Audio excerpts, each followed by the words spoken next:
अपांग मर्म आँख से संबंधित मर्म है और आँख के कोर के बाहर यदि हम देखें कनपटी में, तो जहाँ पे हमारी आईब्रोज एंड करती हैं वहाँ पर अपांग मर्म का स्थान होता है।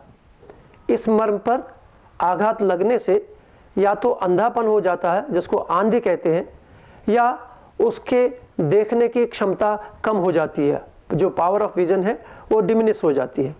ऐसी अवस्था में ये मर्म स्थान पर आघात होने से ये स्थिति उत्पन्न होती है। और यदि किसी व्यक्ति में ये लक्षण है जिसमें अंधापन है, जिसमें दिखाई नहीं देता, या आँखों की पावर नियमित रूप से कम हो रही है, उन व्यक्तियों में यदि अपांग मर्म को नियमित रूप से उत्प्रेरित किया जाए तो उसकी पावर ऑफ विजन को बढ़ाया जा सकता है।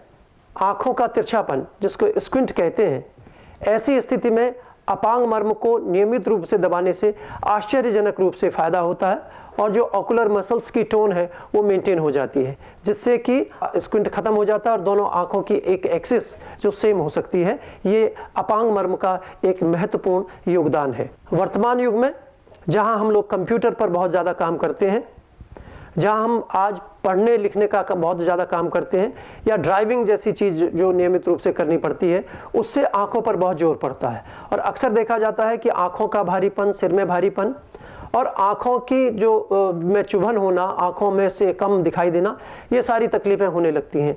ऐसी अवस्था में यदि हम लोग नियमित रूप से अपांग मर्म को उत्प्रेरित करते हैं तो इन परिस्थितियों के बावजूद हम अपनी आंखों के भारीपन को कम कर सकते हैं तथा आंखों की क्षमता को बनाए रख सकते हैं।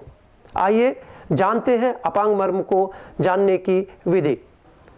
अपांग मर्म कनपटी में स्थित होता है।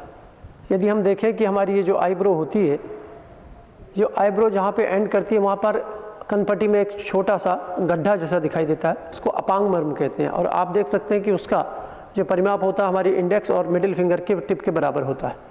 एक गड्ढा आपको दिखाई देगा, इसको हम आइडेंटिफाई करते हैं इस ढंग से। और दोनों तरफ के यदि आप मर्म को देखें तो दोनों तरफ के अपांग मर्म को आप इस ढंग से आइडेंटिफाई कर सकते हैं, tip of the index finger और द मिडिल फिंगर। और इस अपांग मर्म को दबाने के लिए आप इंडेक्स फिंगर की सहायता से इसको इंडेक्स फिंगर की मुट्ठी में बांध लीजिए, इंडेक्स फिंगर खोल लीजिए। इंडेक्स फिंगर से आप अपनी आईब्रोज को पैल्पेट कीजिए और उसके समानांतर चलते चाहिए।